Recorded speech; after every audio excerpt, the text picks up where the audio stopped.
It was December 23rd, 2023, and the first snowfall of winter was dusting the windows of my small apartment in downtown Denver. I had been living in this modest two-bedroom place for nearly 15 years, ever since my husband Robert passed away. The neighbors knew me as Martha Henderson, the quiet widow from 4B who always had a kind word and occasionally borrowed a cup of sugar. I was in my tiny kitchen, the one with the outdated appliances and the linoleum flooring that had seen better days, preparing my famous sugar cookies. These weren't just any cookies. They were made from my grandmother's recipe, passed down through 4 generations of women in our family. The same cookies I had made for David every Christmas since he was Tyler's age. The kitchen smelled like vanilla and cinnamon, and Christmas carols played softly from my old radio on the counter. I was humming along to Silent Night when the phone rang. The sound cut through the peaceful atmosphere like a knife through silk. "Hello?" I answered, wiping my flour-dusted hands on my favorite apron. The red one with little reindeer that David had given me 10 years ago, back when his gestures still came from the heart rather than obligation. "Mom, it's David."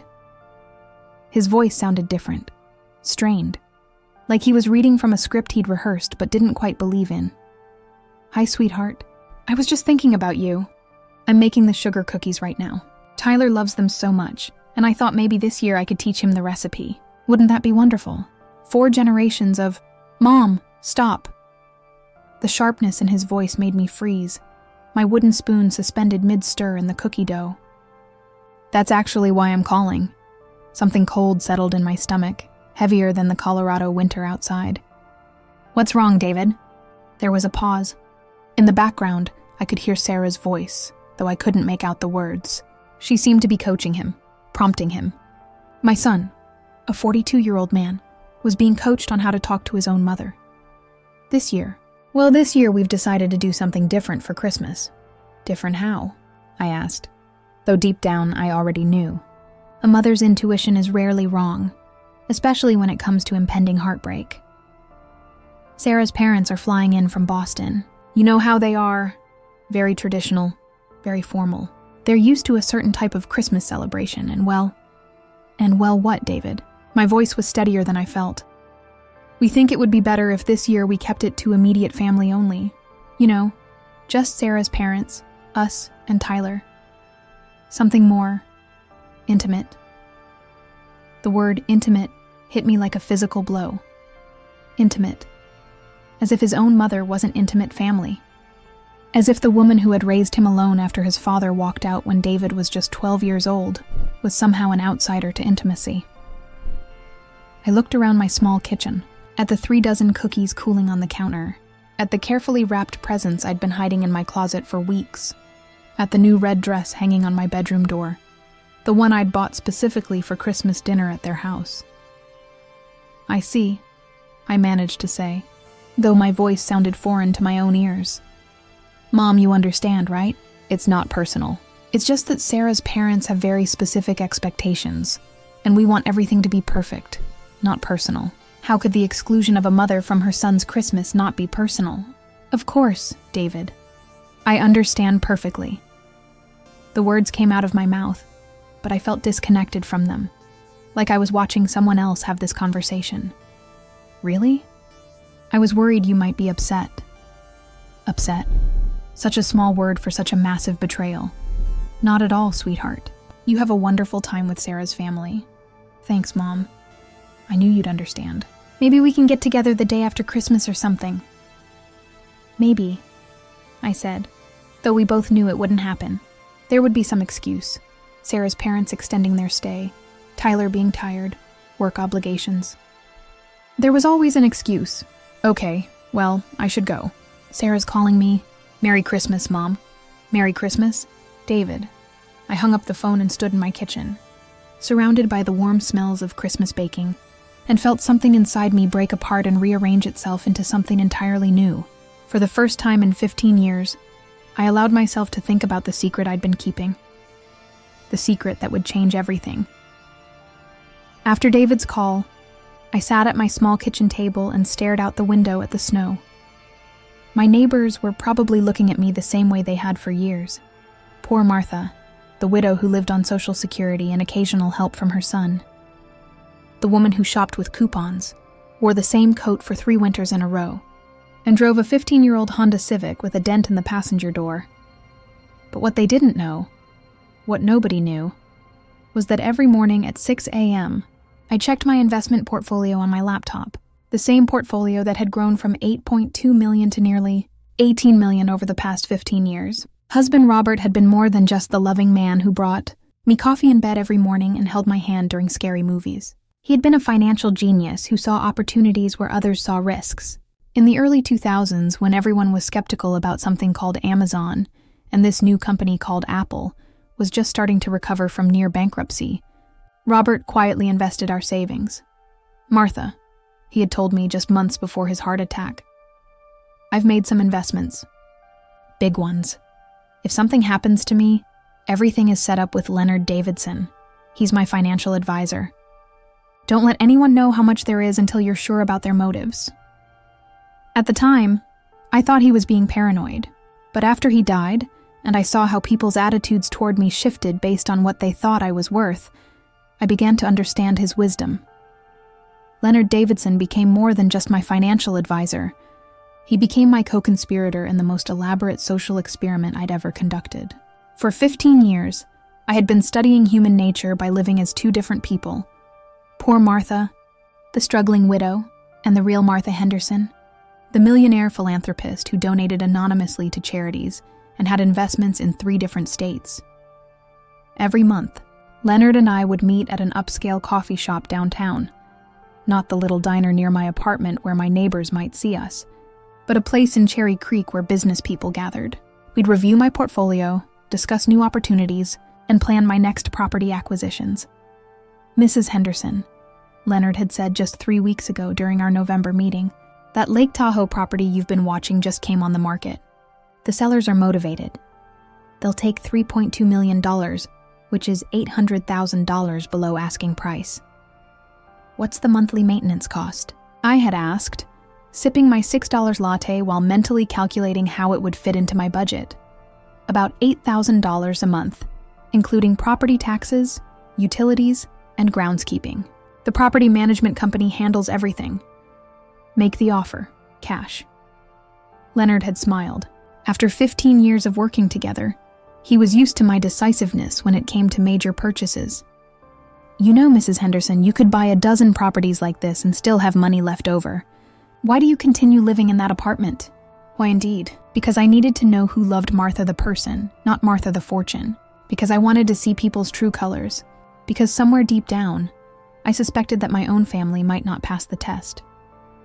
Now, sitting in my kitchen after David's call, I realized the experiment was complete.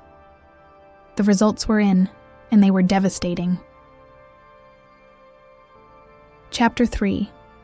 The years of small cruelties as I sat there processing David's exclusion. My mind wandered back to the countless small moments that had built up to this.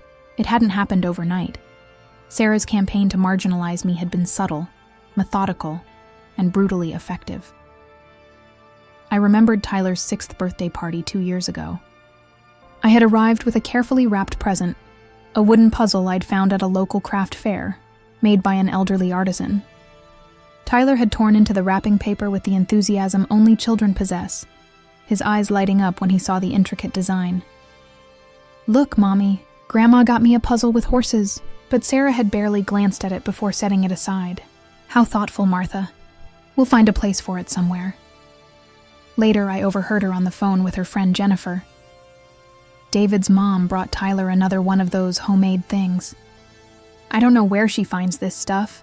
My parents sent him a $200 remote control helicopter, and she brings crafts. Or the time last spring when I offered to babysit Tyler while David and Sarah went out for their anniversary. I had been excited. Tyler and I had such a special bond, and I rarely got to spend time with him alone anymore. That's so sweet of you to offer. Martha, Sarah had said, but we've already arranged for a sitter, someone Tyler is more familiar with. Tyler, who had been sitting right there coloring at the kitchen table, looked up confused. But I know Grandma better than anyone. Sarah's smile had been tight. Adults are talking, sweetie. The message was clear. I wasn't trusted with my own grandson. Then there were the dinner parties. For the first few years after Sarah joined the family, I was invited to their gatherings, but gradually the invitations became less frequent. "It's just a small thing," Sarah would explain, very casual. "You wouldn't enjoy it." But through mutual friends, I learned these weren't small, casual affairs at all. They were elaborate dinner parties with expensive wine, catered food, and Sarah showing off her entertaining skills to Denver's social climbers. The final straw had been Thanksgiving just a month ago. I had been invited, a last-minute addition, as Sarah made clear. "David insisted you come," she had said when she called. "But we're trying something different this year. More upscale. I hope you don't mind." When I arrived, I immediately understood what she meant. The table was set with bone china and crystal glasses that caught the light like diamonds. Sarah's parents were there, Edmund and Victoria Worthington, whose family had made their fortune in Boston real estate generations ago. Sarah's brother James had flown in from New York with his wife Stephanie, a fashion editor at some high-end magazine. And there was me, in my 3-year-old burgundy dress from JCPenney, carrying a green bean casserole in a Pyrex dish. "Martha, how quaint," Victoria Worthington had said, looking at my casserole as if it were roadkill. We were just discussing the wine pairings Edmund selected for each course. "Do you know much about wine?" "Not really," I had admitted. "I usually drink water with dinner." The look that passed between Sarah and her mother was microscopic, but I caught it. It said everything. This is what we have to deal with. Throughout dinner, I was seated at the far end of the table next to Tyler, while the adults discussed topics I was apparently not qualified to contribute to. Their recent trip to Martha's Vineyard, the private school they were considering for Tyler, the country club membership they were pursuing. When I tried to share a story about Tyler's school play, where he had played a tree and been absolutely adorable, Sarah interrupted me mid-sentence.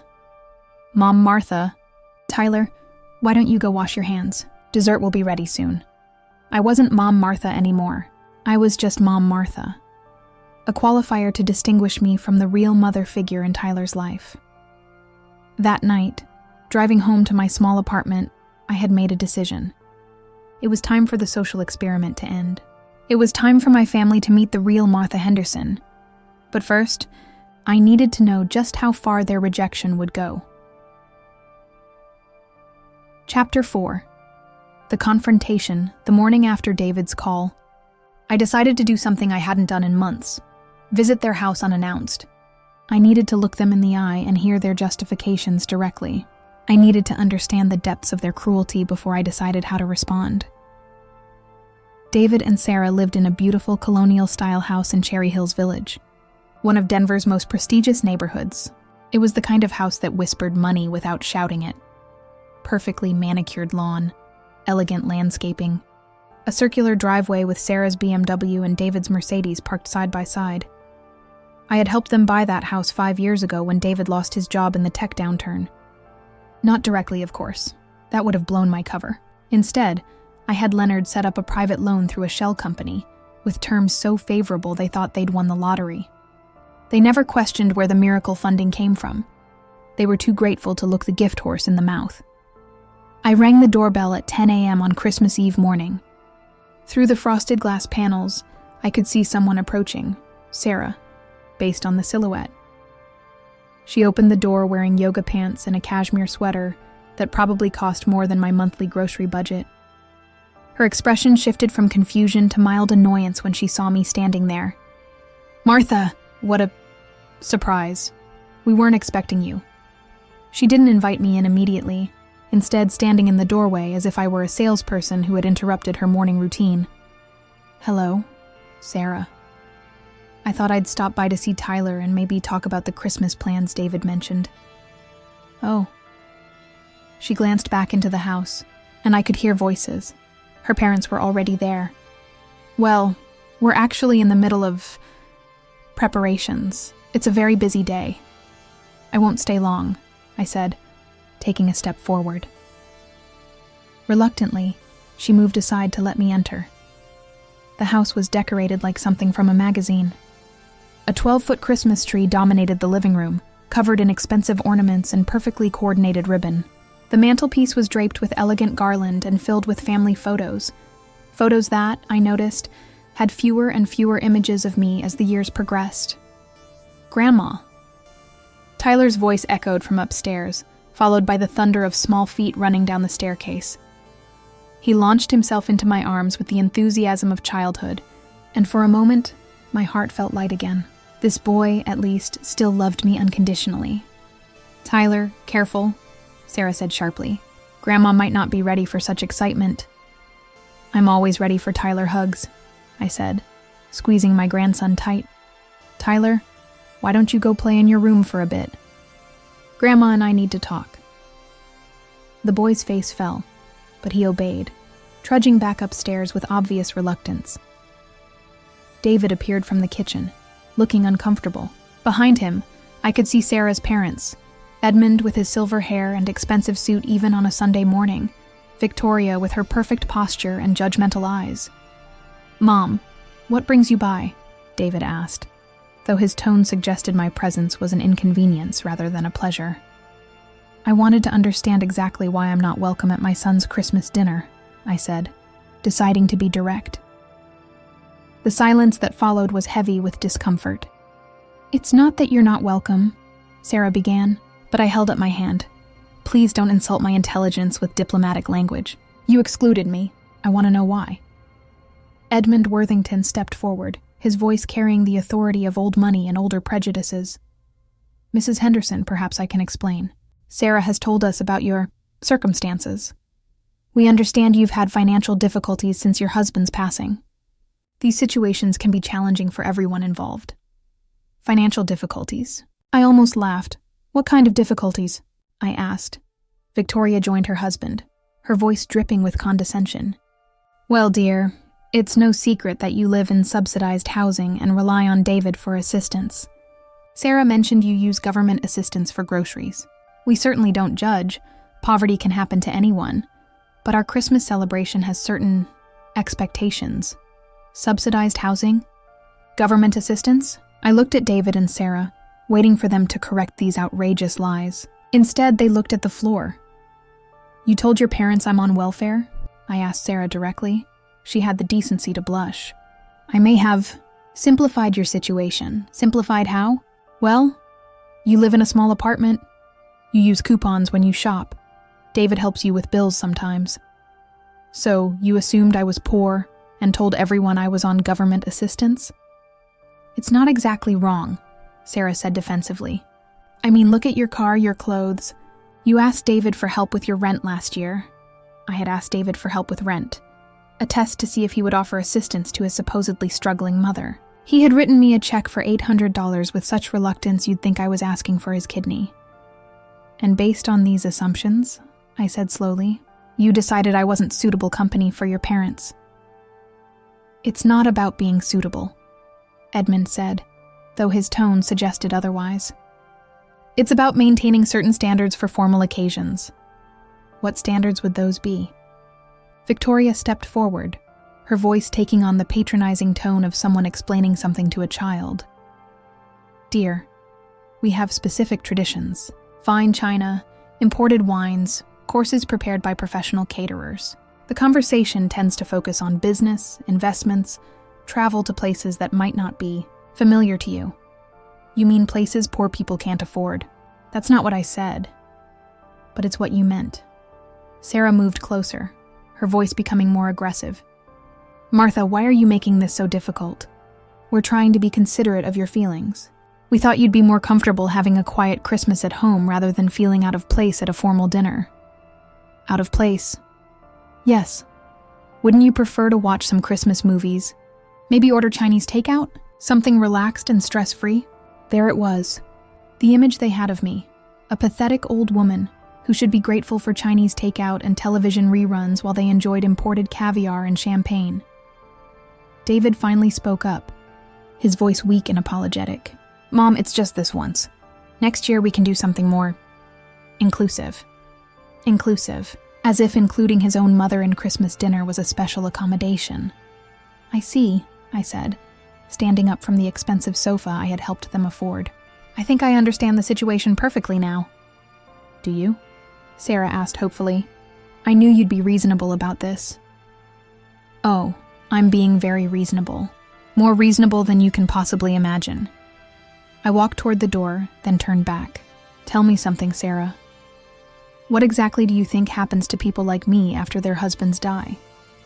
Do you think we just fade away into poverty and irrelevance? Well, I mean, it's a difficult transition. Financial hardship is common for widows. And you never wondered if there might be more to my story? She looked confused. What do you mean? I mean, you've been making assumptions about my life based on appearances. Has it ever occurred to you that you might be wrong? The question hung in the air, but I didn't wait for an answer. I had all the information I needed. Enjoy your formal dinner, I said. I hope it lives up to all your expectations. As I walked to my car, I could hear Tyler calling from an upstairs window. Bye, Grandma. I love you. I love you too, sweetheart, I called back. More than you know. That afternoon, I drove to the one place that always brought me peace, my Lake Tahoe mansion. The 3-hour drive through the Colorado Rockies gave me time to think, to plan, and to prepare for what was about to happen. The house sat on 5 acres of prime lakefront property, hidden behind tall pines and accessible only through a private gate. I had purchased it through one of Leonard's shell companies 6 months earlier, but this would be the first time I'd spent more than a day there. As I pulled through the gates and saw the house in the golden afternoon light, I felt a sense of rightness I hadn't experienced in years. This wasn't just a house, this was a statement. This was who I really was when I wasn't playing the role of poor Martha. The main house was 8,000 square feet of modern mountain architecture, with floor-to-ceiling windows facing the lake, a great room with soaring ceilings, and a kitchen that would make professional chefs weep with envy. The master suite took up the entire second floor, with a fireplace, sitting area, and a bathroom larger than my Denver apartment's living room. But it was the view that took my breath away every time. Lake Tahoe stretched out before the house like a blue jewel, surrounded by snow-capped mountains that reflected perfectly in the still water. From the main deck, I could see for miles in every direction, and the silence was broken only by the gentle lapping of waves against my private beach. I had 3 days to prepare for what would either be the greatest Christmas of my life or the end of my relationship with my son forever. The first call I made was to Leonard. Mrs. Henderson, I wasn't expecting to hear from you until after the holidays. Change of plans, Leonard. I need you to arrange something for me. Something big. What did you have in mind? I want to throw a Christmas party. Here at the Tahoe house, 35 to 40 guests. Full catering, professional decorating, the works. Money is no object. That's quite short notice for Christmas Day. That's why I pay you so well. Can you make it happen? For you? Absolutely. What's the occasion? Let's call it a coming out party. It's time for my family to meet the real Martha Henderson. The next morning, December 23rd, I began making calls, starting with family members who had been gradually excluded from David and Sarah's social circle over the years. My first call was to my sister Olivia in Phoenix.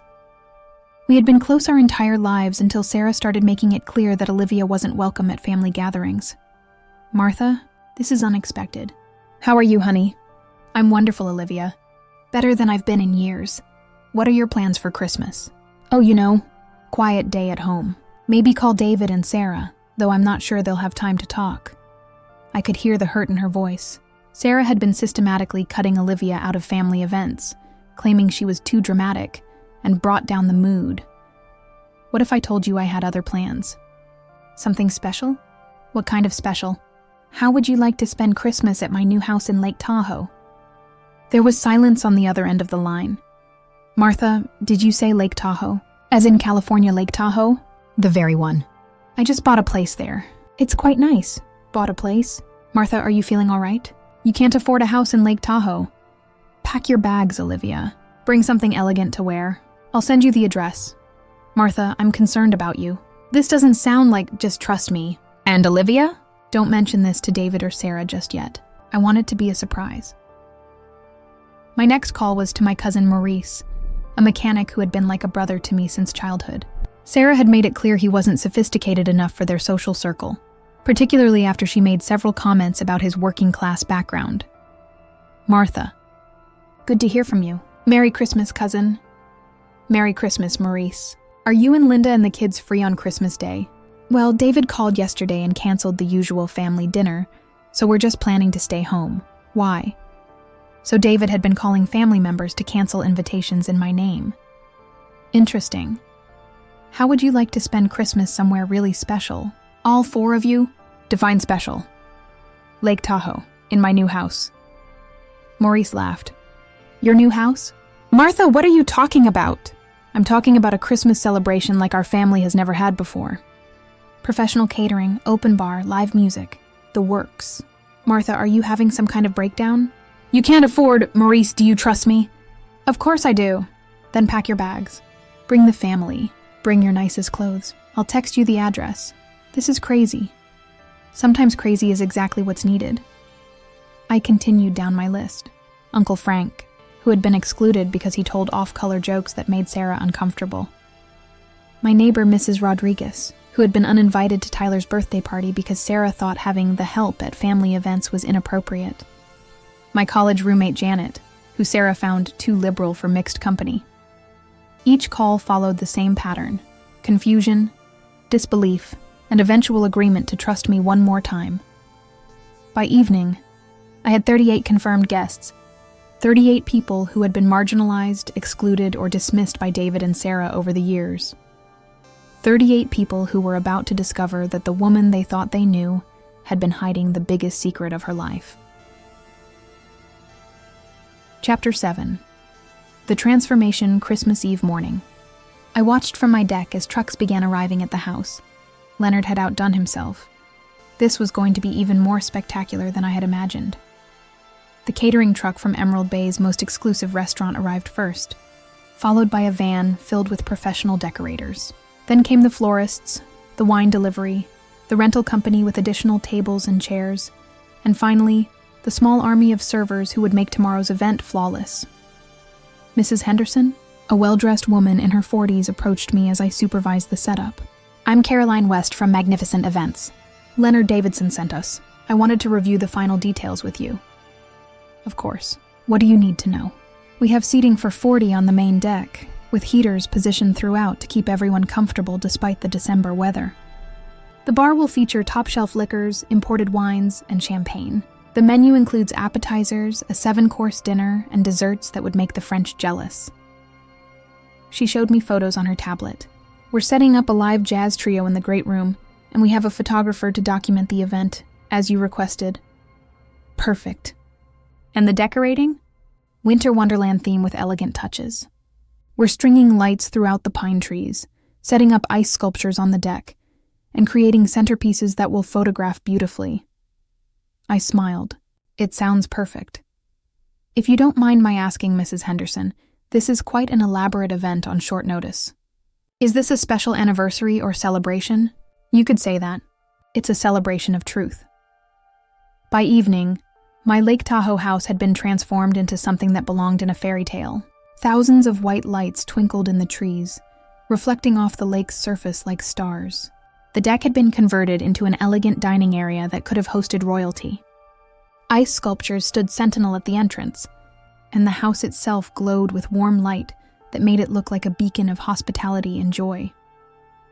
I stood on my deck, wearing a dress I had purchased that afternoon in Tahoe City, a flowing midnight blue gown that cost more than most people's monthly salary, and felt like I was finally, truly myself for the first time in 15 years. Tomorrow, my family would meet the real Martha Henderson. Tomorrow, the social experiment would end, and the real story would begin. Christmas morning dawned clear and cold, with fresh snow dusting the pine trees around my property. I woke in my master bedroom, with its panoramic lake view, and felt more peaceful than I had in years. At 10 a.m., my phone rang. David, right on schedule. Merry Christmas, Mom. How are you spending your day? Wonderfully, son. I'm having a celebration. A celebration? What kind of celebration? I could hear the surprise in his voice. Poor Martha wasn't supposed to have celebrations. I'm hosting Christmas dinner for my family, the family that really cares about me.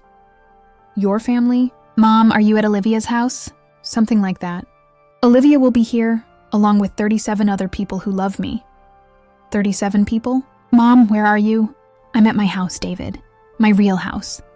The silence on the other end was delicious. Your real house? Mom, you're not making sense. I'm making perfect sense.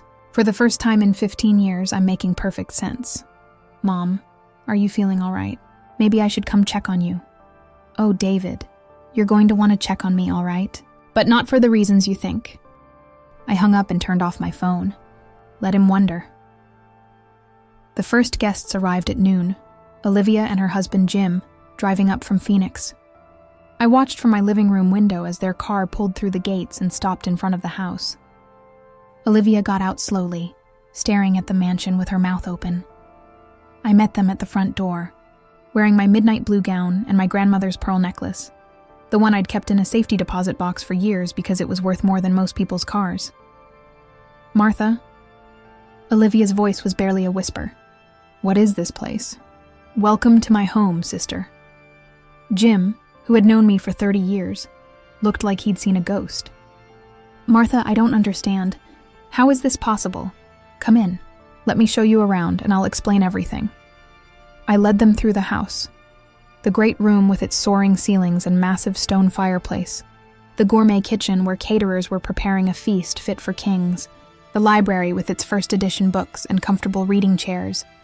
The game room with its pool table and bar.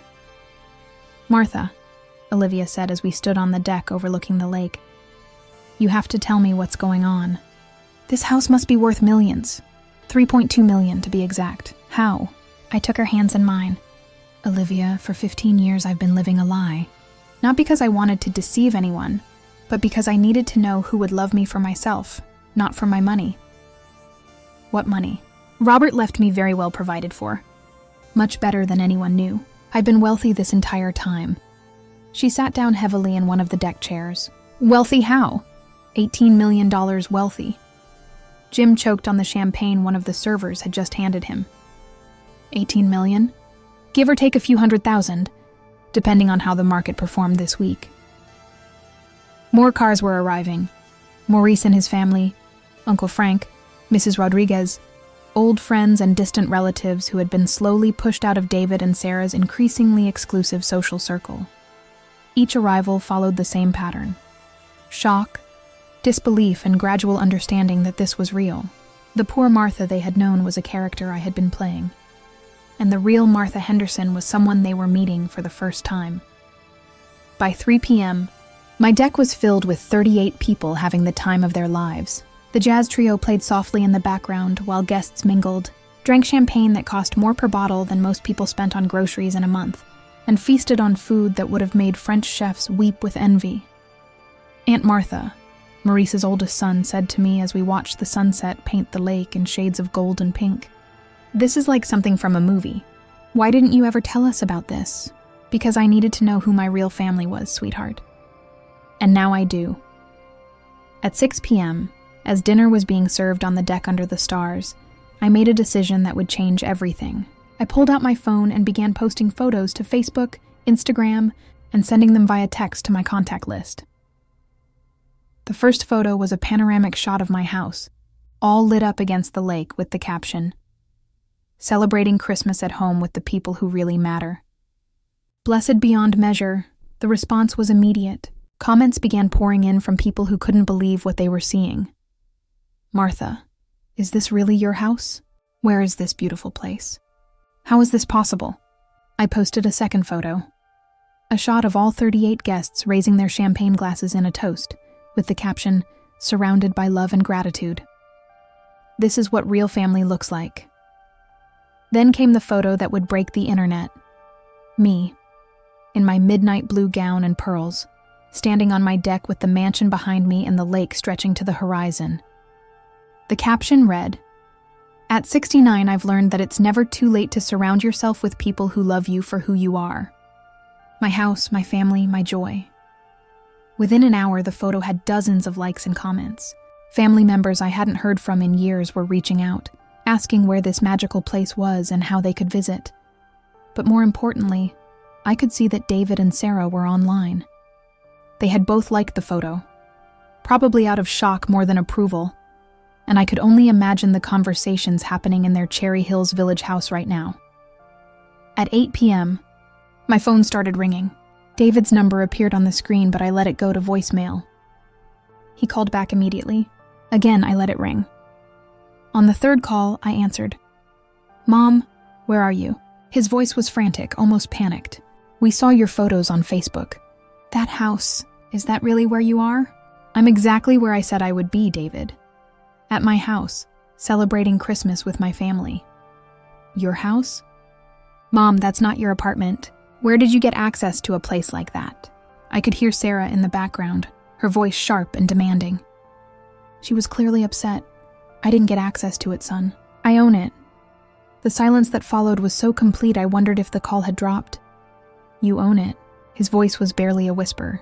"Every square inch. Bought it with cash 6 months ago." "Cash? Mom, how is that possible? You asked me for help with rent last year." "I asked you for help because I wanted to see if you would give it." "You did, though not very gracefully." More silence. Then I heard Sarah grab the phone. "Martha, what kind of game are you playing?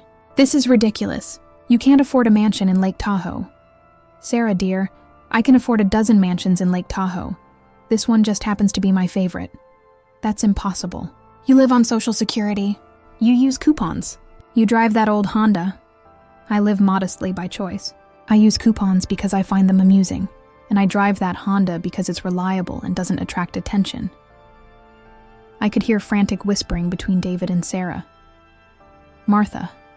Sarah's voice was different now, less commanding and more confused. "If you have money, why didn't you tell us?" "Because I wanted to see how you would treat me when you thought I had nothing to offer you."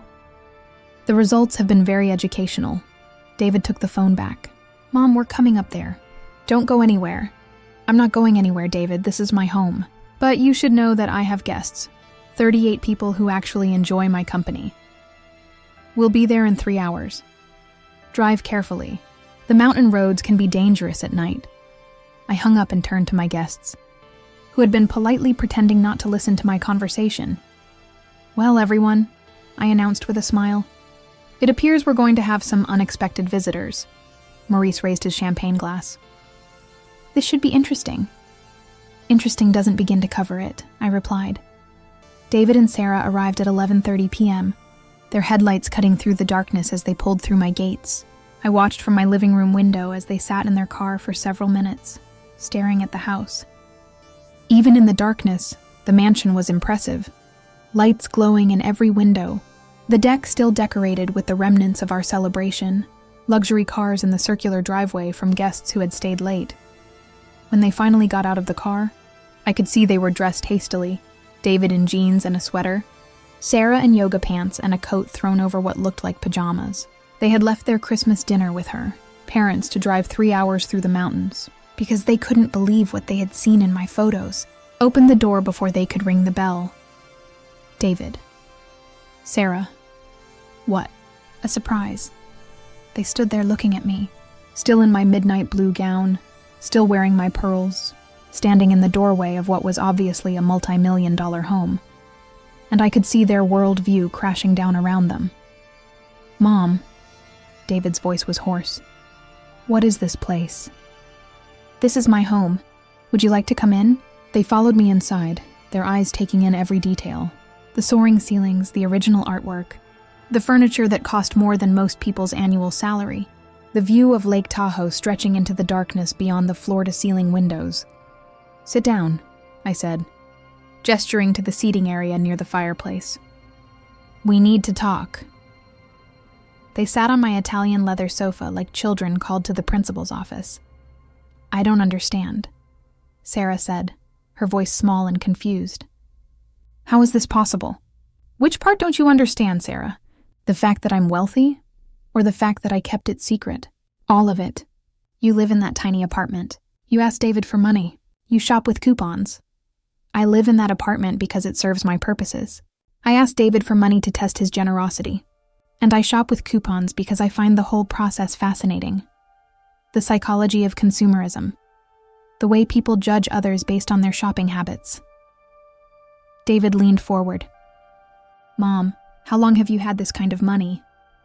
"Since your father died 15 years ago." 15 years? The betrayal in his voice was palpable. "You've been rich for 15 years and never told us?" "I've been wealthy, yes. But I've also been studying human nature. Specifically, I've been studying how people treat others based on their perceived financial status. Sarah's confusion was giving way to anger. So this has all been some kind of experiment? You've been lying to us for 15 years? I haven't told a single lie, Sarah. I simply haven't volunteered information you never asked for. Don't play word games with us, she snapped, some of her old authority returning. You deceived us. You let us think you were struggling. And how did you treat me when you thought I was struggling? The question hung in the air like an accusation. We took care of you, David said defensively. Did you? Because from my perspective, you tolerated me. There's a difference. I stood up and walked to the window, looking out at the lake. Let me share some of my research findings with you. In the past 5 years, I've been gradually excluded from family gatherings. My invitations to Tyler's birthday parties became less frequent. I was seated at the children's end of the table during holiday dinners. My opinions were dismissed, my stories interrupted, my presence treated as an obligation rather than a joy. That's not true, Sarah protested, but her voice lacked conviction. Isn't it? At Thanksgiving last month, you introduced me to your parents as David's mother, with the same tone you might use to say David's burden. You seated me at the far end of the table, away from the adult conversations. When I tried to contribute to the discussion, you changed the subject. I turned back to face them. And yesterday you excluded me from Christmas dinner because you were embarrassed by your assumptions about my financial situation. David ran his hands through his hair. Mom, if you had known I was wealthy, you would have treated me differently. That's exactly the problem, David. But why keep it secret? He asked. Why put us through this? Because I needed to know who you really were. I needed to understand whether you loved Martha the person or Martha the mother you were obligated to tolerate. Sarah stood up, pacing to the window. This is insane. You've been manipulating us for 15 years. Have I? Or have I simply been observing your natural behavior when you thought there was nothing to be gained from treating me well? We love you, David said, but his voice was uncertain. Do you? Or do you love the idea of me? Because the woman you claim to love, poor Martha, struggling Martha, pathetic Martha who needs your help and charity, that woman never existed. I walked to a bookshelf and pulled out a photo album. Let me show you who I really am. I opened the album to photos Leonard had taken over the years. Pictures of me at charity galas, dressed in elegant gowns and surrounded by Denver's social elite. Photos of me at groundbreaking ceremonies for buildings I had helped fund. Images of me receiving awards for philanthropic work. This is Martha Henderson, major donor to Children's Hospital. This is Martha Henderson, founding member of the Denver Women's Business Alliance. This is Martha Henderson, who has quietly donated over $2 million to various charities over the past 15 years. Sarah stared at the photos like they were written in a foreign language. I don't understand. When were these taken? Every month for the past 15 years, while you thought I was sitting in my apartment feeling sorry for myself. David picked up a photo of me shaking hands with the mayor at a ribbon-cutting ceremony. Mom, why didn't you tell us about any of this? Because I wanted to see if you would love me without knowing about it. The answer, unfortunately, has been very revealing. Sarah sat back down, her anger giving way to something that looked like grief. So everything has been a lie. No, Sarah, everything has been a test. And you failed it spectacularly. That's not fair, David protested. Isn't it? Let me ask you something, son. In the 15 years since your father died, how many times have you called me just to see how I was doing? Not because you needed something. Not because it was a holiday or my birthday. But just because you wanted to talk to your mother. David opened his mouth to answer, then closed it. I'll save you the trouble. The answer is 7 times. 7 phone calls in 15 years. But we saw you at family gatherings, Sarah said, where you seated me with Tyler, away from the adults, where you served me leftovers while your other guests got fresh food, where you talked around me as if I wasn't there. I sat back down across from them. And now, suddenly, you drive 3 hours through mountain roads at midnight because you've discovered I'm not who you thought I was. What does that tell you about your motivations? The silence that followed was heavy with the weight of truth. Where's Tyler? I asked suddenly. We left him with my parents, Sarah said. We didn't want to wake him for such a long drive. So he spent Christmas Day wondering where his grandmother was. David looked stricken. Mom, he asked about you all day. He couldn't understand why you weren't there. What did you tell him? That you were spending Christmas with other family. Other family. As if I were the outsider. I walked to my desk and pulled out an envelope. This arrived yesterday, I said, handing it to David. He opened it to reveal a homemade Christmas card. Tyler's 8-year-old handwriting sprawled across construction paper. Dear Grandma, I made you a card because Mommy said you wouldn't be coming to Christmas. I don't understand why. I love you and I miss you. Love, Tyler. David's hands trembled as he read it. He made this without us knowing, Sarah whispered. He must have been so confused. He was confused because his parents decided his grandmother wasn't good enough for their Christmas celebration. I took the card back and held it carefully. Do you know what Tyler asked me the last time I saw him? He asked why you and Sarah always seemed uncomfortable when he hugged me. He wanted to know if he was doing something wrong. Sarah covered her face with her hands.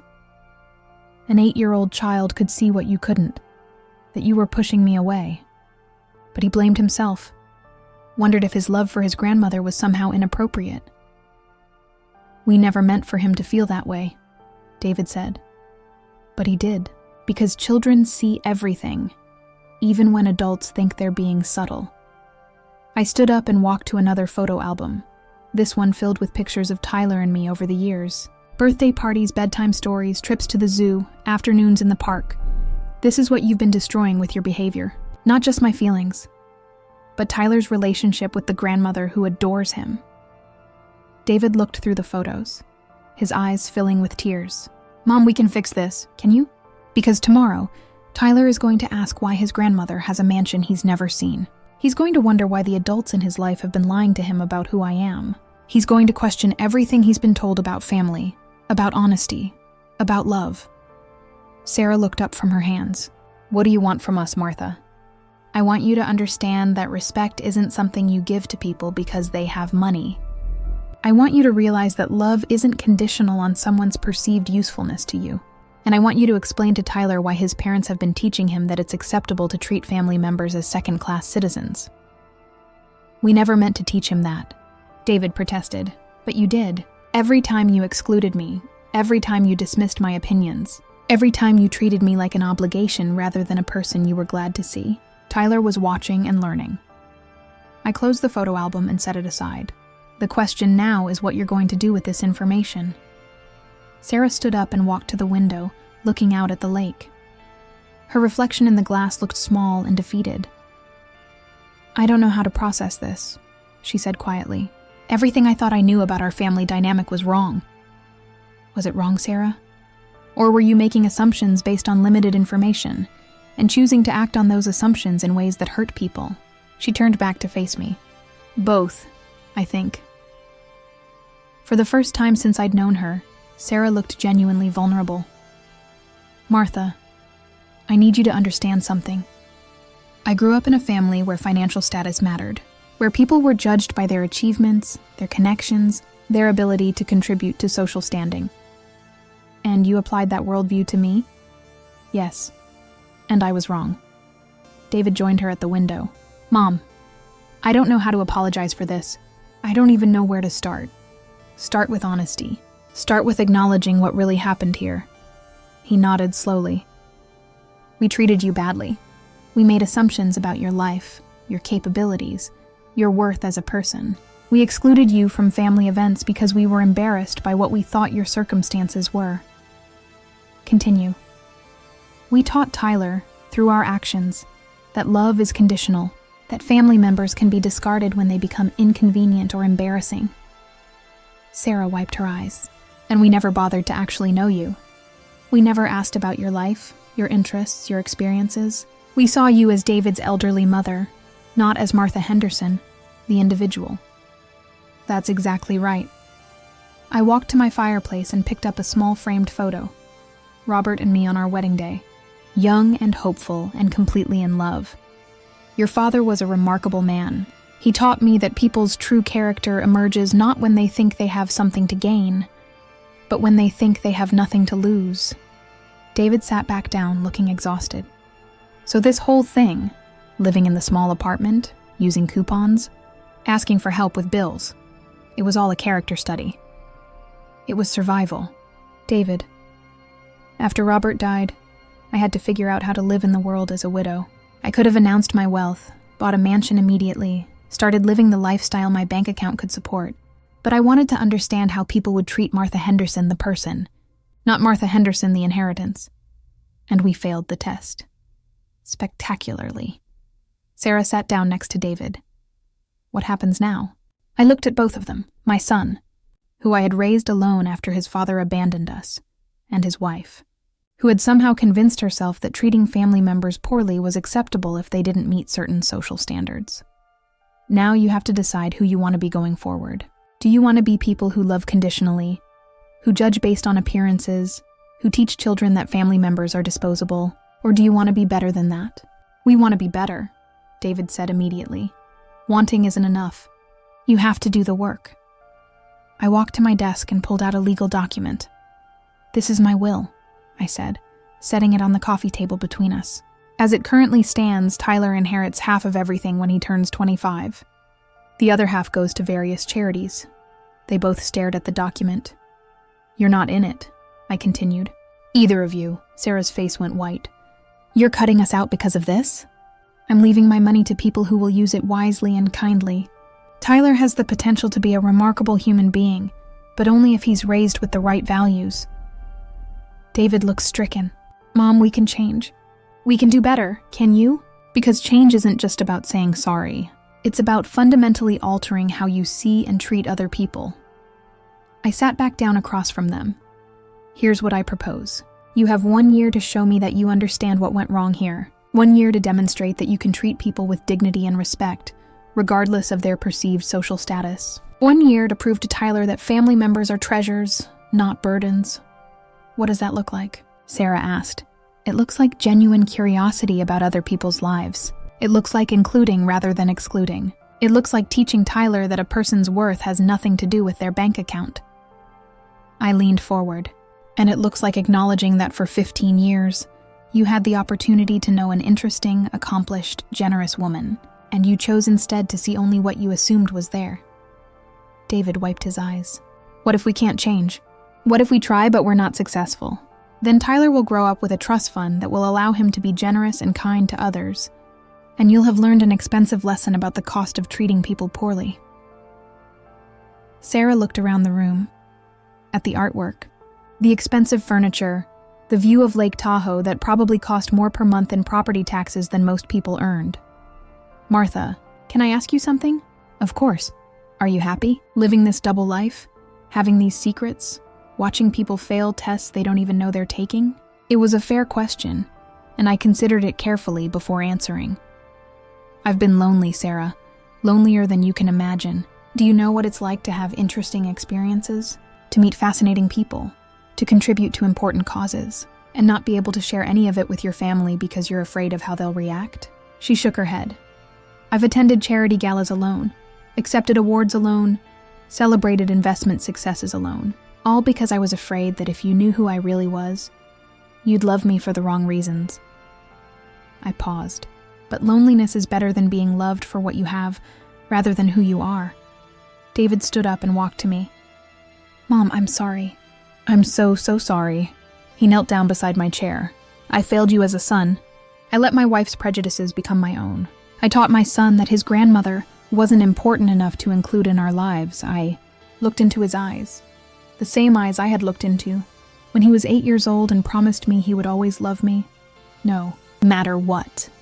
The question is, David, what are you going to do about it? David and Sarah ended up staying in one of my guest bedrooms that night. It was nearly 1 a.m. when we finished talking, and the mountain roads were treacherous in the dark. I woke early, as I always did, and made coffee in my gourmet kitchen while watching the sunrise paint Lake Tahoe in shades of pink and gold.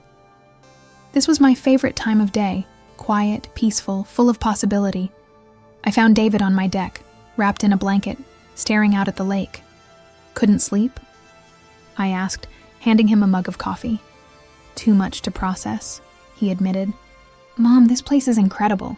How long have you owned it? 6 months. It was my Christmas present to myself. He shook his head.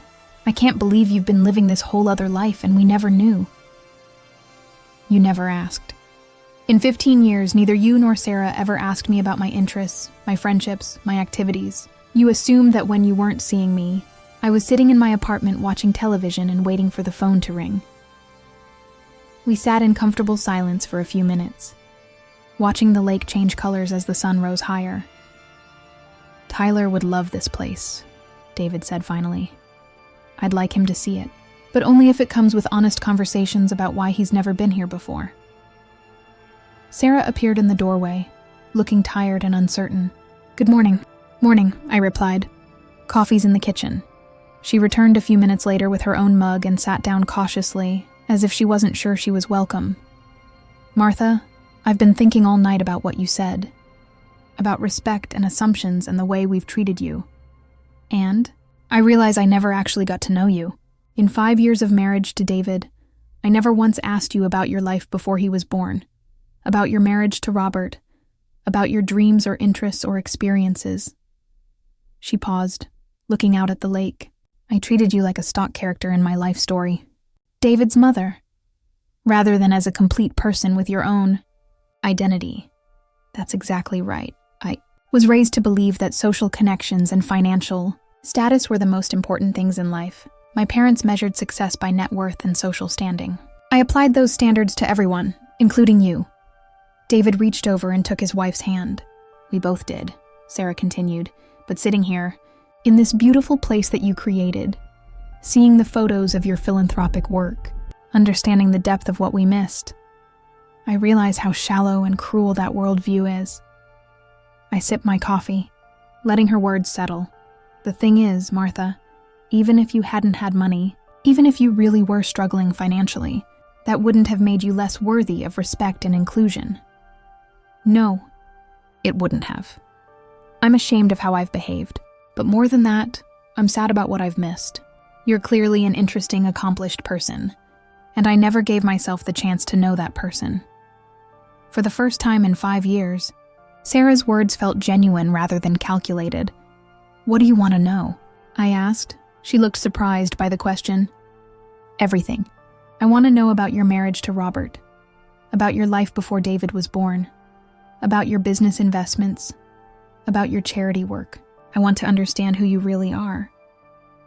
Over the next hour, I shared stories I hadn't told in years, about Robert's entrepreneurial spirit and his uncanny ability to spot trends before they became popular, about our travels together, our shared love of learning, our dreams for the future, about the grief that followed his death and the gradual discovery that he had left me not just financially secure, but wealthy enough to make a real difference in the world.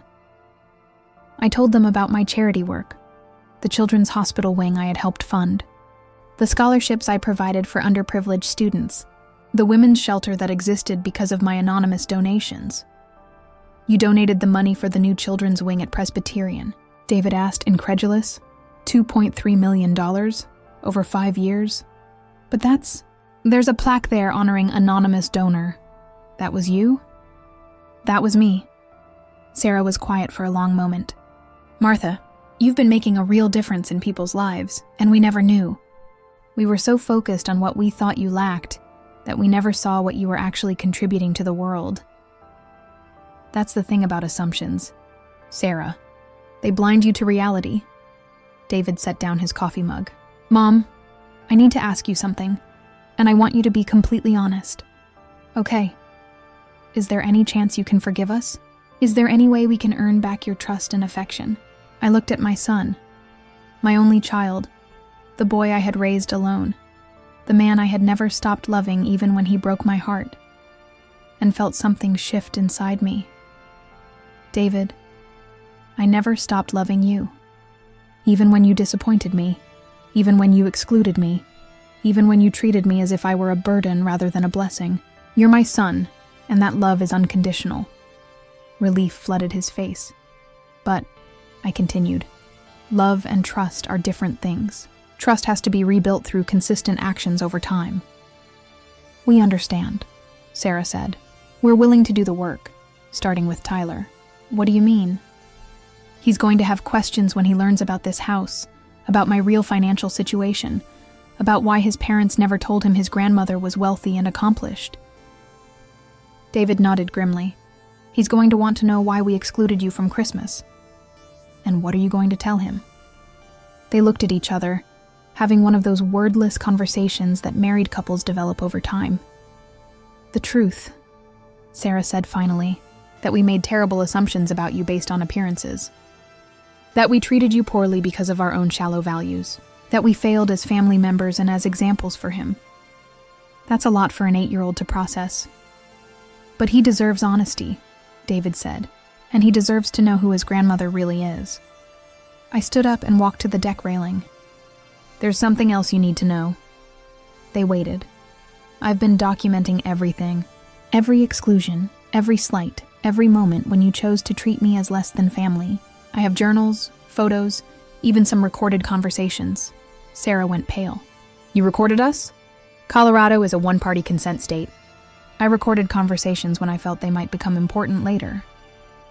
David looked sick. Why? Because I knew this moment would come eventually. I knew that someday you would discover who I really am, and I wanted to have accurate records of how you treated me when you thought I was powerless. I turned back to face them. I'm not sharing this to hurt you. I'm sharing it because real change requires understanding the full scope of what went wrong. Can we hear them? Sarah asked quietly. Are you sure you want to? She nodded. I went inside and returned with my laptop. Within minutes, we were listening to audio from Thanksgiving dinner the previous month. Sarah introducing me to her parents as David's mother. She lives in subsidized housing. Followed by the conversation where they discussed seating arrangements. We can't put her next to my parents. Sarah's voice came through clearly. They'll spend the whole dinner talking about investment strategies and European travel. Martha won't have anything to contribute. David's response was equally clear. You're right. She'd be more comfortable with Tyler anyway. I turned off the recording and closed the laptop. Sarah was crying. I sound horrible, condescending and cruel and horrible. You sound like someone who had made assumptions about another person's worth based on limited information. Is that how you see it? As assumptions rather than malice? I considered the question carefully. I think you're good people who got caught up in a value system that prioritizes the wrong things. I think you lost sight of what really matters in relationships. David leaned forward. What really matters? Curiosity, respect. The assumption that everyone has something valuable to offer, rather than the assumption that they don't. We spent the rest of Christmas Day talking. Really talking. Perhaps for the first time in years. I shared more stories about my life with Robert, my business investments, my philanthropic work. David and Sarah shared their own fears and insecurities, the ways their social circle had influenced their values, their genuine love for Tyler, and their desire to be better parents. By evening, we had outlined a plan. First, they would have an age-appropriate but honest conversation with Tyler about the changes in our family dynamic. They would explain that they had made mistakes in how they treated his grandmother, and that going forward, things would be different. Second, they would begin including me in their lives as the complete person I was, not just as David's mother. This meant asking about my interests, my activities, my opinions on topics beyond grandparent duties. Third, Sarah would examine her own value system and work to prioritize character over social status, both in her personal relationships and in what she taught Tyler. Fourth, David would take active responsibility for ensuring that our relationship was prioritized, not just tolerated as an obligation. And what about your will? David asked as we were preparing dinner together in my kitchen. I had been expecting this question all day. The will stays as it is for now. In 1 year, I'll reassess based on the changes I see in how you treat me and how you're raising Tyler. That's fair, he said, though I could see the worry in his eyes. David, I'm not punishing you financially. I'm protecting Tyler's future and ensuring that my money goes to people who will use it to make the world better. I understand. Sarah, who had been quiet while making salad, looked up. Martha, what if we fail? What if we try to change but we're not successful? Then Tyler grows up with the resources to be generous and kind, and you learn that actions have consequences. She nodded. I respect that. As we sat down to dinner, a simple meal we had prepared together, so different from the formal affairs Sarah usually orchestrated, I felt something I hadn't experienced in years. Hope. "You know," I said as we were clearing dishes, "I've missed cooking with family. You could teach me some of your recipes," Sarah offered. "The ones Tyler loves." "I'd like that." It was a small gesture, but it felt significant. That evening, we called Tyler. Sarah and David explained that they had spent Christmas with Grandma Martha at her special house, and that he would get to visit soon. "She has a house by a lake?" Tyler's voice came through the speaker, full of excitement. "She does, buddy. A really beautiful one. Can we go swimming?" "Maybe in the summer," I said. "But there are lots of other fun things to do there." "Grandma, why didn't you tell me you had a special house?" I looked at David and Sarah, who both nodded encouragingly. "Because sometimes adults make complicated decisions that don't make very much sense, sweetheart. But I promise to tell you about all my houses and adventures from now on." "All your houses? How many do you have?" David laughed. "We'll explain when you come visit." Tyler. After we said goodbye to Tyler, the three of us sat in my living room, watching the fire crackle in my stone fireplace. "This has been the strangest Christmas of my life," Sarah said. "Strange how?" "Strange because it started with me feeling proud of excluding you from our dinner, and it's ending with me feeling grateful that you're giving us a chance to rebuild our relationship." I reached over and squeezed her hand. "People can change, Sarah, but only if they want to." "I want to," she said. "I really genuinely want to be better than I've been." David leaned back in his chair. "Mom, can I ask you something?" "Of course." "Are you lonely? Living this double life, keeping these secrets?" It was the same question Sarah had asked the night before, but now it felt different. "I have been lonely," I admitted. "Very lonely at times. But I've also been proud of the work I've done, the lives I've impacted, the legacy I'm building." I gestured around the room. "This house isn't just a display of wealth, David. It's a symbol of independence, of the choice to live authentically rather than according to other people's expectations. But now that we know, you don't have to be lonely anymore," Sarah said. "No," I agreed. "Now we get to discover what our relationship looks like when it's based on mutual respect and genuine interest in each other's lives." By March, the changes in our family dynamic were remarkable. Tyler had visited the Lake Tahoe house 3 times, and each visit had been a revelation. He loved exploring the property, learning about the lake ecosystem, and hearing stories about my adventures with his grandfather Robert that he had never heard before. "Grandma, were you really poor before?" he had asked during his second visit as we walked along my private beach. "No, sweetheart. I was never poor. But I lived very simply because I wanted to understand something about people." "What did you want to understand?" "I wanted to know who would love me for myself, not for my money." He had thought about this seriously, his 8-year-old mind working through the concept. "That's smart," he concluded. "Money doesn't make people nice." That's exactly right. Sarah had kept her promise to get to know me better. She had started calling me weekly, not just for logistics about Tyler's schedule, but to ask about my life. She wanted to know about my charity board meetings, my book club, my investment strategies.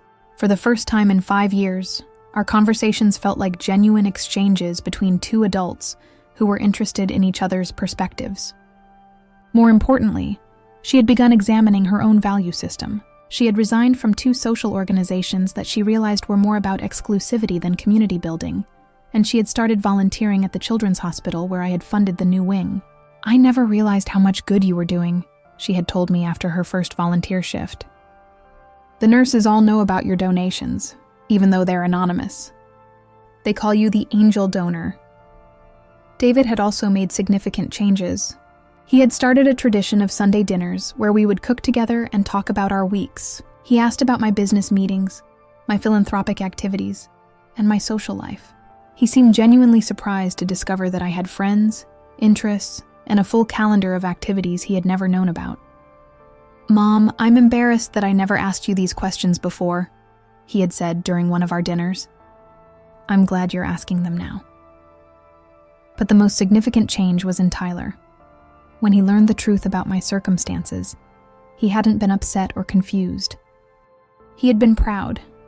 "My grandma is like a superhero," he had told his classmates. "She helps sick kids and she has a secret identity." His teacher had called Sarah, concerned that Tyler was making up stories about his grandmother being wealthy. "Actually," Sarah had said, "everything he's telling you is true. His grandmother has been quite modest about her accomplishments."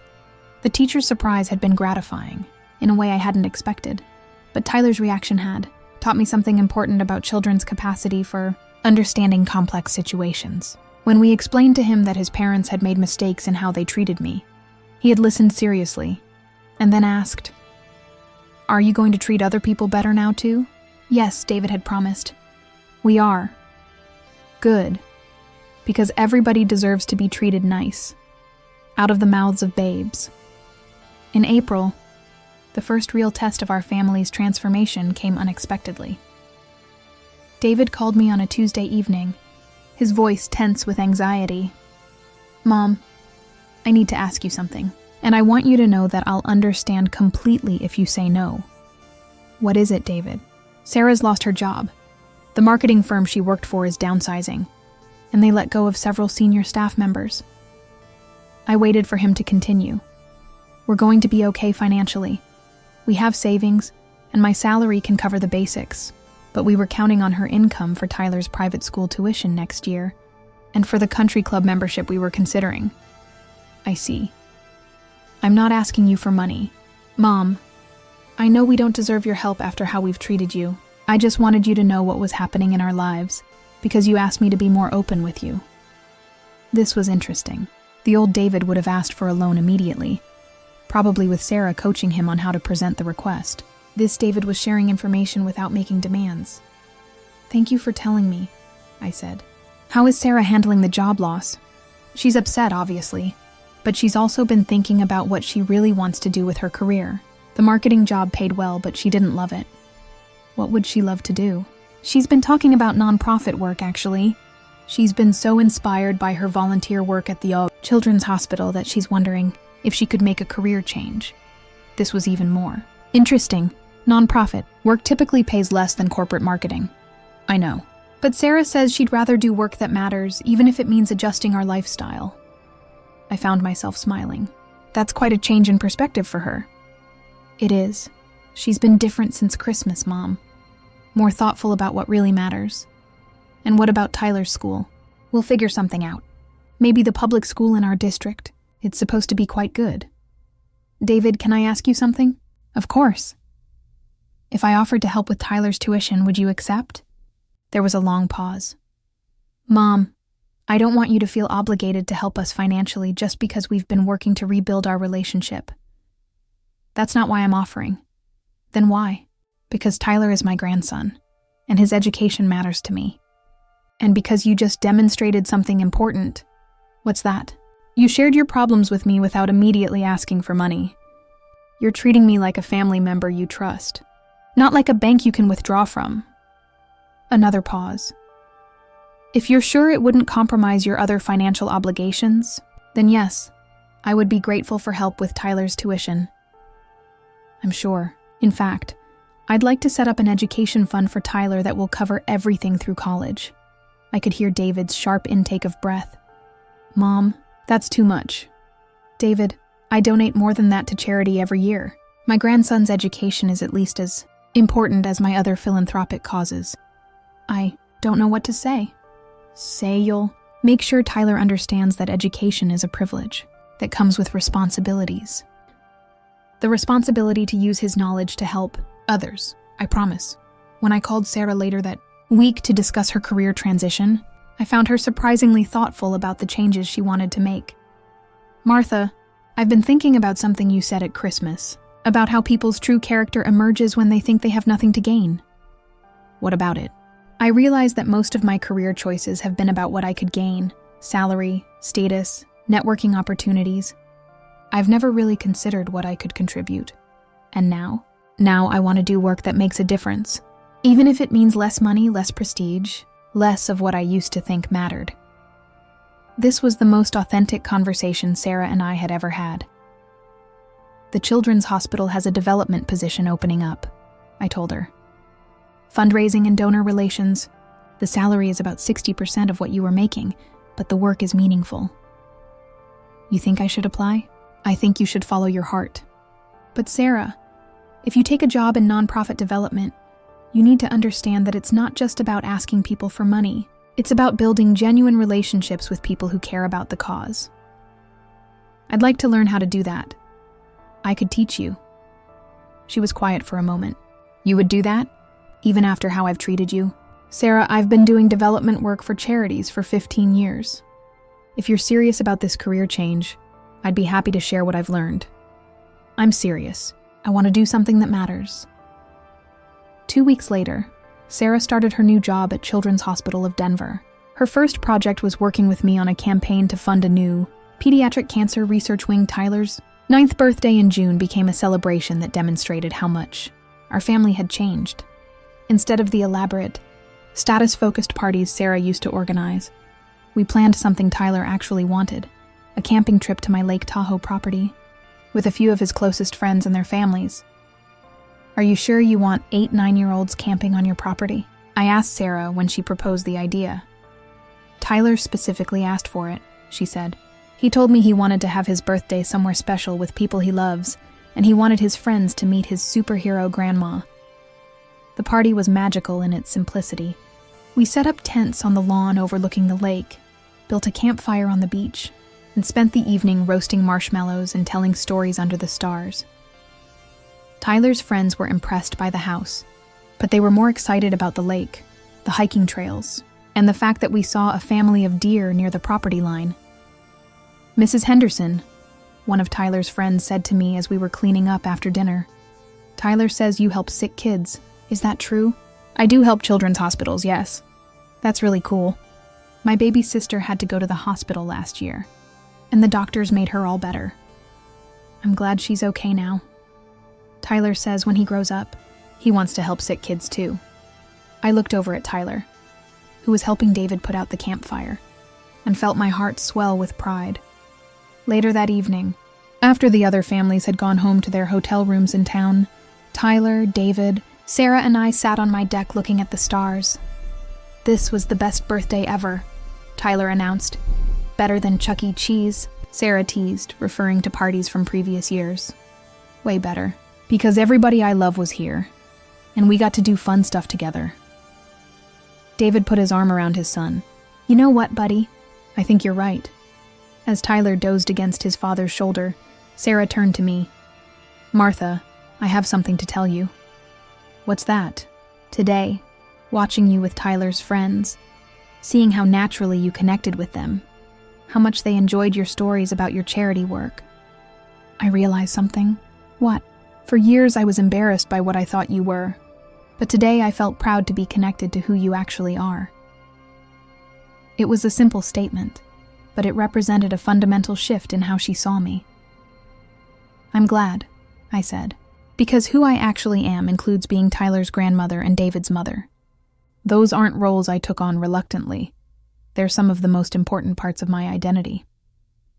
David, who had been listening quietly, spoke up. "Mom, can I ask you something?" "Always. Are you happy with how things have changed between us?" I considered the question, looking out at the lake where moonlight created a shimmering path across the water. "I'm hopeful," I said finally. "I can see that you're both making genuine efforts to change how you relate to me and to other people. I can see that Tyler is growing up with better values than he might have otherwise. But are you happy?" "I'm happier than I've been in years, David. For the first time since your father died, I feel like I have a real family again." Sarah reached over and squeezed my hand. "You do have a real family, and we're lucky to have you." As December approached, I found myself curious about how David and Sarah would handle Christmas this year. They had passed every test I'd given them over the past 12 months, but the holidays would be the ultimate measure of how much they had really changed. In early December, Sarah called with a proposition. "Martha, David and I have been talking about Christmas, and we have an idea." "I'm listening." "We'd like to host Christmas dinner this year, but we want to do it at your Lake Tahoe house. We want to invite everyone who was at your celebration last year, plus my parents, plus anyone else you'd like to include. I was surprised. You want to host it at my house? If you'll let us. We want to cook for everyone, handle all the planning, take care of all the details. But we want to do it in the place where our family really came together for the first time. That's quite an undertaking. My guest list last year was 38 people. We can handle it. In fact, we want to handle it. We want to show everyone, including you, how much we've learned about what hospitality really means. What about your parents? How do they feel about a large, mixed gathering instead of their usual formal dinner? Sarah laughed. Actually, they're excited about it. They've been asking about you ever since I started working in nonprofit development. When I told them about your philanthropic work, my mother said she'd been completely wrong about you and wanted a chance to get to know you properly. Edmund and Victoria want to get to know me. They're impressed by your charitable giving and your business acumen. My father wants to talk to you about investment strategies, and my mother wants to discuss your work with children's hospitals. This was an unexpected turn of events. Sarah, are you sure this isn't just about my money? Martha, I've learned to tell the difference between people who are interested in your bank account and people who are interested in your mind. My parents are genuinely curious about how you've managed to make such a significant impact while remaining so private about it. And Tyler, how does he feel about a big celebration? He's thrilled. He's been planning activities for all the kids who'll be there, and he wants to give everyone tours of the property and tell them about all the animals we've seen. I found myself smiling. It sounds wonderful. Is that a yes? It's a yes. Christmas Eve, I arrived at Lake Tahoe to find my house transformed once again. But this time, the transformation had been orchestrated by my family. David and Sarah had spent the week at the house, preparing for what would be the largest dinner party in the property's history. They had hired caterers, but Sarah was doing much of the cooking herself, using recipes she'd learned from me over the past year. Mom, you have to see what we've done, David said, leading me through the house. The great room had been set up for 50 people, with multiple tables arranged to encourage conversation between different groups. The decorations were elegant, but warm, focused more on creating a welcoming atmosphere than on impressing guests. Tyler helped with the decorations, Sarah said proudly. He insisted that everything should feel friendly, not fancy. In the kitchen, I found Tyler and Sarah working together to prepare my grandmother's sugar cookies. The same cookies that had been cooling on my apartment counter a year ago when David called to exclude me from Christmas. Grandma! Tyler ran to hug me, his hands covered in flour. Look what we're making. I see that. Are you following the recipe exactly? Mostly. But Sarah said we could add some creativity, so we're making some shaped like Lake Tahoe. Sarah smiled at me over Tyler's head. I hope that's okay. I thought it might be nice to have a cookie that represents this special place. I think that's perfect. That evening, as guests began arriving, I watched my family in action. David greeted everyone warmly, making sure to introduce newcomers to the group and helping with coats and luggage. Sarah moved effortlessly between the kitchen and the living areas, ensuring everyone felt welcome and comfortable. But it was Tyler who impressed me most. He had appointed himself the official tour guide and was leading groups of children and adults around the property, sharing stories about the wildlife, the lake, and the fun activities available. And this is where Grandma and I saw the family of deer. He was telling a group of cousins. Grandma says if we're very quiet, we might see them again. Edmund and Victoria Worthington arrived fashionably late, looking somewhat nervous about the large, mixed gathering. But Sarah met them at the door with genuine warmth. Mom, Dad, I want you to meet some special people. She introduced them to Olivia and Maurice, to Mrs. Rodriguez, to Uncle Frank, all the people they had heard about, but never met. I watched from across the room as Victoria struck up a conversation with Mrs. Rodriguez about gardening, and Edmund found himself deep in discussion with Maurice about classic car restoration. Your family is lovely, Victoria said to me later in the evening. I'm embarrassed that I made assumptions about them based on Sarah's old descriptions. We all make assumptions sometimes, I replied. The important thing is being willing to change our minds when we get new information. Edmund joined us, looking slightly sheepish. Martha, I owe you an apology. Last year, I made some comments about your circumstances that were both inaccurate and inappropriate. I appreciate that, Edmund. Sarah has told us about your philanthropic work. I'm impressed by the scope and thoughtfulness of your giving. Thank you. I wonder if you might be interested in joining the board of our family foundation. We could use someone with your experience and perspective. This was the same man who, a year ago, had patronizingly explained to me why I wasn't suitable for their Christmas dinner. I'd be honored to consider it, I said. As the evening progressed, I found myself moving through conversations that felt genuine and warm. People were asking about my charity work, my investment strategies, my experiences traveling with Robert, but they were also sharing their own stories, their own challenges and triumphs. Most importantly, I could see that David, Sarah, and Tyler were truly enjoying themselves. They weren't performing or trying to impress anyone. They were simply being gracious hosts who cared about their guests' comfort and happiness. At midnight, as the last guests were heading to their hotel rooms, I found myself alone with my immediate family, cleaning up in comfortable companionship. This was beautiful, I told them. Thank you for creating such a special celebration. Thank you for letting us, Sarah replied. And thank you for giving us the chance to show you how much we've changed. Tyler, who was carefully packing leftover cookies, looked up at us. Can we do this every year? If Grandma will have us, David said.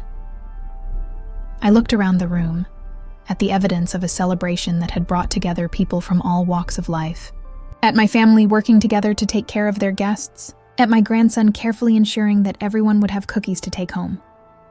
I can't think of anything I'd like more, I said.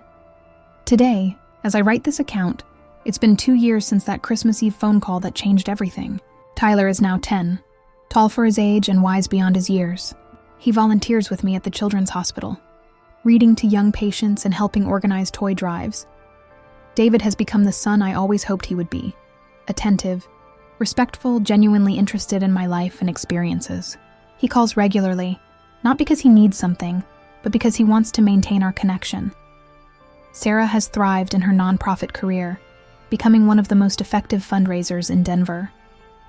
She and I work together on several charitable projects, and our relationship has evolved into something I never expected, a genuine friendship. But perhaps most importantly, our family has learned to value people for who they are, rather than what they have or what they can provide. Tyler is growing up with an understanding that wealth is a responsibility, not an entitlement, and that every person deserves respect and kindness, regardless of their circumstances. Last month, I updated my will. David and Sarah are now included, not because they discovered I was wealthy, but because they demonstrated that they understand what really matters in life. The Lake Tahoe house has become our family gathering place, a symbol of authenticity and connection, rather than wealth and status. We host regular dinners for friends, family, and charitable organizations, creating the kind of warm, inclusive environment I always dreamed of having. Sometimes people ask me if I regret the 15 years I spent hiding my true circumstances. The answer is no. Those years taught me invaluable lessons about human nature, about the difference between conditional and unconditional love, and about the importance of being valued for who you are, rather than what you have.